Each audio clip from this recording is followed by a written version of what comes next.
সিয়াম কিছু দিনের জন্য, আইয়াম মা'দুদাত। এখন প্রশ্ন হচ্ছে এই সিয়ামটা কি এবং কিছু দিনের জন্য এই কিছু দিনটা কি? কিছুদিন কি কোনো নির্দিষ্ট দিন, কোনো নির্দিষ্ট মাস, নাকি নির্দিষ্ট সময়? এই যে কিছু দিনের জন্য বলা হয়েছে, নির্দিষ্ট করে বলা হলো না যে 20 দিন বা 30 দিন কিংবা 1 মাস, কিছুদিন। এখানেই আপনার দর্শন লুকায়িত। যদি আমরা দেখি এই কিছুদিন মানে আমরা যে এই দিনগুলো গণনা করি অর্থাৎ মাস হিসাব করি, সেটার সাথে যদি মিলাই তাহলে সমগ্র পৃথিবীর সমগ্র মানুষের সাথে মিলবে না। আবার দেখুন, যদি আমরা রমাদান বলতে যে প্রচলিত রমজান মাস হিসাব করি, এই রমজান মাস কোরআনের এই আয়াত যখন নাজিল হয়েছে 2 নম্বর সূরার 183 নম্বর, 84 নম্বর এবং 85 নম্বর, 87 নম্বর আয়াত, তখন কিন্তু এই আরবি মাস রমাদান মাস গণনা ছিল না, অর্থাৎ এই বর্ষপঞ্জির হিসাব তখন করা হতো না। এটা করা হয়েছে মহানবীর ওফাতের আরো অনেক পরে এসে হযরত ওমরের শাসনামলে। তাহলে যেই রমাদান মাসের হিসাবই ছিল না, সেই রমাদান মাস হিসেবে আল্লাহ বর্ণনা করলেন, তাহলে তো সেটা মানুষের বোধগম্য নয়। মানুষ তো তখন প্রশ্ন করবে যে এটা কিসের রমাদান? তাহলে এই রমাদানের মূল উদ্দেশ্য কি? এটা বুঝতে হলে আমরা প্রথমে আসি রমাদান অর্থ কি। রমাদান অর্থ হচ্ছে প্রচন্ড তাপ, গরম, জ্বালাপোড়া করা, কষ্ট দেওয়া বা একটা অস্বস্তিকর পরিবেশ, এরকম একটা বিষয়। তো সেই বিষয়ের সাথে তুলনা করে বলা হচ্ছে যে এই রমাদান যখন আসবে, অর্থাৎ তোমাদের ভিতরে যখন এই জ্বালাপোড়ন বেড়ে যাবে, লোভ, লালসা, হিংসা, অহংকার, কামনা, অর্থাৎ খান্নাসরূপী শয়তানের যত রকম প্ররোচনা আছে, কুমন্ত্রণা আছে, সেই সকল কিছু যখন তোমাদেরকে আঁকড়ে ধরবে, তখন তোমরা রমাদান এই নিয়ম কুতিবা আলাইকুমুস সিয়াম তোমাদের জন্য বিধান করা হলো। কুতিবা মানে হচ্ছে এখানে কিতাব, বিধান করা হলো, নির্ধারণ করা হলো। সেটা কি? সিয়াম, সাধনা, সংযম। তো এই সংযম কিসের করব? কিসের সংযম করতে হয়? আমার দেহের সকল অঙ্গ প্রত্যঙ্গ চলে কিসে? চোখ দিয়ে কি আমি দেখি? কিন্তু সকল অপকর্ম, দৃষ্টি, দেখা, সেটা আমার চোখের মাধ্যমেই হয়। কিন্তু চোখ দেখে না, দেখে অন্তর। তাহলে আমি অন্তরের হেফাজত করলে আমি চোখ দিয়ে দেখি না। চোখ তখনই দেখে যখন সেখানে মনোনিবেশ হয়। মনোনিবেশ ছাড়া চোখ দেখে না। এবং আল্লাহ সেটা বলেছে, আমি চোখ দিয়েছি দেখার জন্য, কিন্তু চোখ তো দেখে না, দেখে অন্তর। তাহলে এই চোখকে নিয়ন্ত্রণ করবে কে? অন্তর। আমার ভিতরে লোভ তৈরি হয়, এই লোভটা কিসের? লোভটা কখন হয়? খাবারের প্রতি লোভ, নাকি খাবারের অতিরিক্ত প্রয়োজনটা লোভ? অর্থাৎ এই যে মানুষ, দেখুন, মানুষ কিন্তু খায়, সে খাবার পরেও আরো গাট্টি বেঁধে নিয়ে যায়। কিন্তু কোনো পশু, পাখি, অন্যান্য প্রাণী পেট ভরা হলে তারপর আর নিয়ে যায় না। পেট ভরার পর তারা নীরব হয়ে যায়। কিন্তু মানুষই একমাত্র প্রাণী যে খায় এবং খাবার পরেও যার প্রয়োজন নাই তারপরেও সে আরো লোভ করে, আরো নেয়। তো এই লোভটা আসে কোত্থেকে? এই লোভটা আসে অন্তর থেকে। আমি মানুষের প্রতি হিংসা করি। হিংসা কেন করি? এটাও আসে অন্তর থেকে। যার ভালো দেখলে আমি ঈর্ষান্বিত হই, হিংসায় জ্বলি। কেন জ্বলি? বরং একজনের ভালো দেখলে আপনার খুশি হওয়ার কথা, সেটা না হয়ে আমরা হিংসায় জ্বলি। একজন কোনো কাজ করলে তার আমরা সমালোচনা করি নানান ভাবে। এবং সমাজে দেখবেন যে প্রত্যেকটা মানুষ যারা পরিশ্রম করে, চেষ্টা করে সফল হয়েছে, তাদের পেছনের গল্প শুনে দেখেন, প্রত্যেককেই বলবে যে তাদের পিছনে সবচেয়ে বড় বাধা ছিল এই সমাজ। সমাজের প্রত্যেকটা মানুষ তাদেরকে পদে পদে বাধা দেয়। কেন বাধা দেয়? উৎসাহ দেয় না। এই হিংসা থেকে আসে। কামনা অন্তর থেকে আসে। কামনা শরীর থেকে আসে না।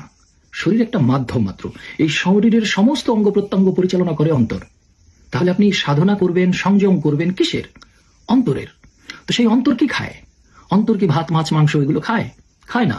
অন্তর খায় হচ্ছে এই সমস্ত লালসা, এই সমস্ত মোহ, এই সমস্ত লোভ, এই সমস্ত হিংসা, অহংকার, এইগুলোই অন্তরের খোরাক। এইগুলো খাইয়ে খাইয়ে আমরা অন্তরকে কলুষিত, কালো বানিয়ে রেখেছি। সেই কালো অন্ধকার কেটে যাওয়ার আগ পর্যন্ত তোমরা পানাহার করো। অর্থাৎ আমার অন্তর যা পানাহার করে সেগুলো ওই কালো অন্ধকার কেটে যাওয়ার আগ পর্যন্ত আমরা করছি। এবং এই পানাহারের মধ্যে দিয়েই সাধনা চলতে থাকবে অব্যাহত।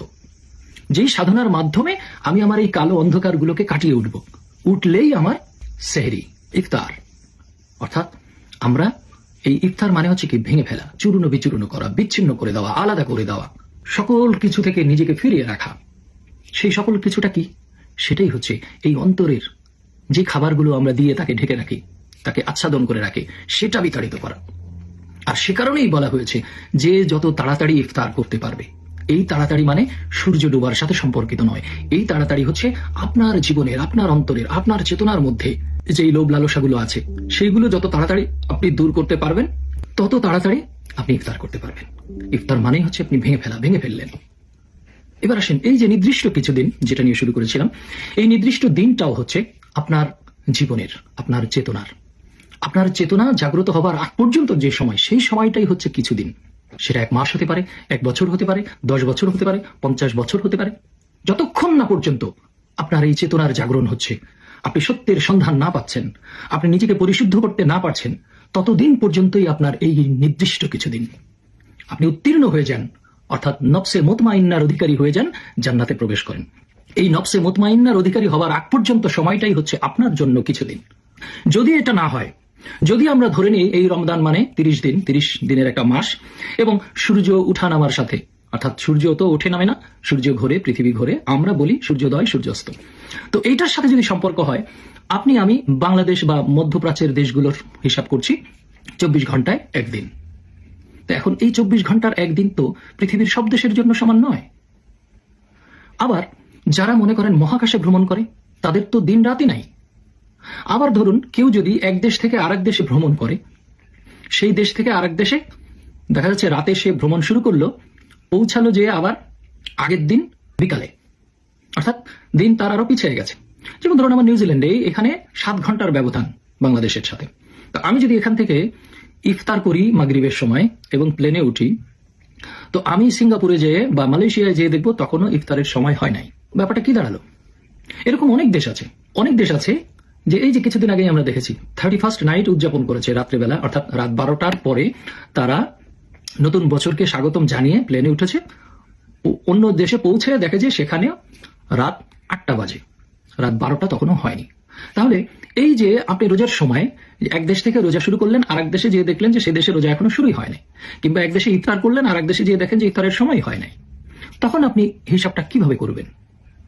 তার মানে হচ্ছে এই দিন রাত্রের হিসাব এই সৌরজগতের সূর্যের সাথে হিসাব করলে মিলবে না, মহাকাশের সাথে মিলবে না, এক দেশের সাথে মিলবে না, মিলবে হচ্ছে একমাত্র আপনার জীবনের সময়ের সাথে।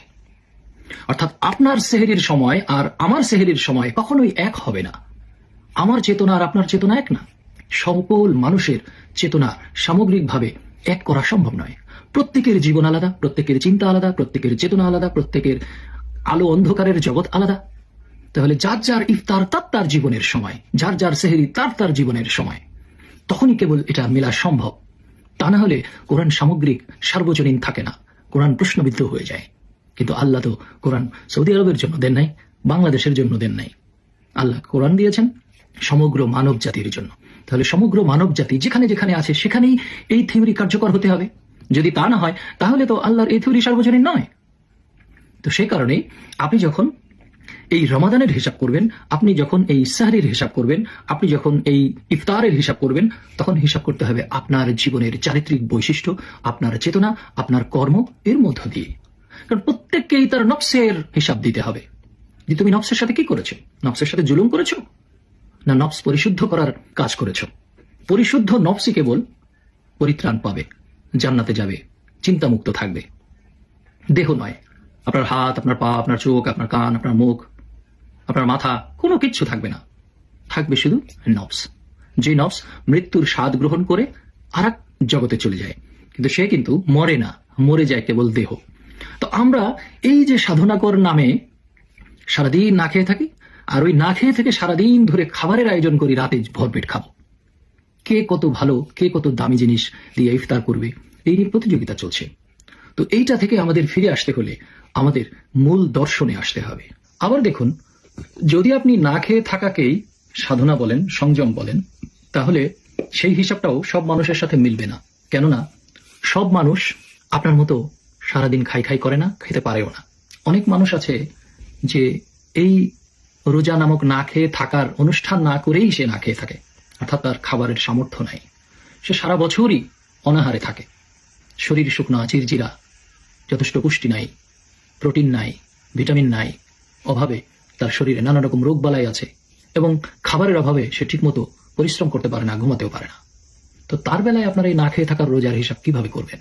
হ্যাঁ, তখন বলবেন যে আল্লাহ তো বলেছে যার সামর্থ্য নাই সে মিসকিনকে খাইয়ে দেবে। তো যার নিজেরই খাওয়ার সামর্থ্য নাই সে রোজা থাকতে পারবে না, আবার মিসকিনকে কিভাবে খাওয়াবে? তাহলে এখানে প্রশ্ন আছে না? আপনি অন্ধভাবে অনুসরণ করলে তো হবে না, আপনি অন্যের সাথে মিলায় দেখুন। অর্থাৎ না খেয়ে থাকলেই রোজা নয়, না খেয়ে থাকতে হবে আপনার অন্তর, আর অন্তরের খাবার ভাত মাছ নয়।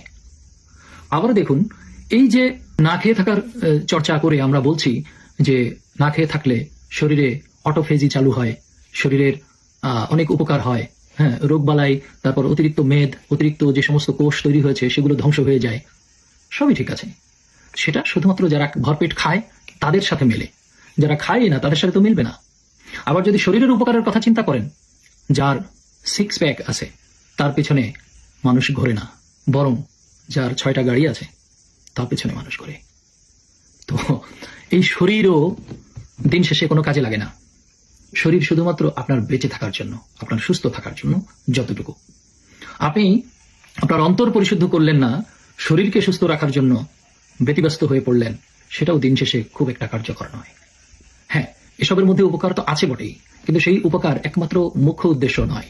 মুখ্য উদ্দেশ্য অন্তর পরিশুদ্ধ করা। যদি তাই না হয়, দেখুন এই যে যারা বাংলাদেশে 2 টাকার লেবু 20 টাকায় বিক্রি করছে, 10 টাকার শশা 100 টাকায় বিক্রি করছে, 40 টাকার বেগুন 200 টাকায় বিক্রি করছে, 50 টাকার কাঁচামরিচ 300 টাকায় বিক্রি করছে, তারা কি রোজা থাকে না? খোঁজ নিয়ে দেখুন, প্রত্যেকেই না খেয়ে আছে, প্রত্যেকেই রোজা থাকছে।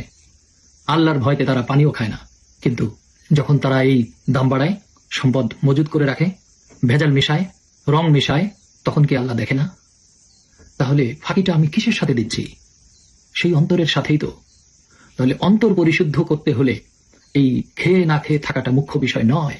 মুখ্য বিষয় হচ্ছে আপনার অন্তর পরিশুদ্ধ করতে হলে আপনার চেতনাকে জাগাতে হবে, আপনার দৃষ্টি সংযত রাখতে হবে, লজ্জাস্থান সংযত রাখতে হবে।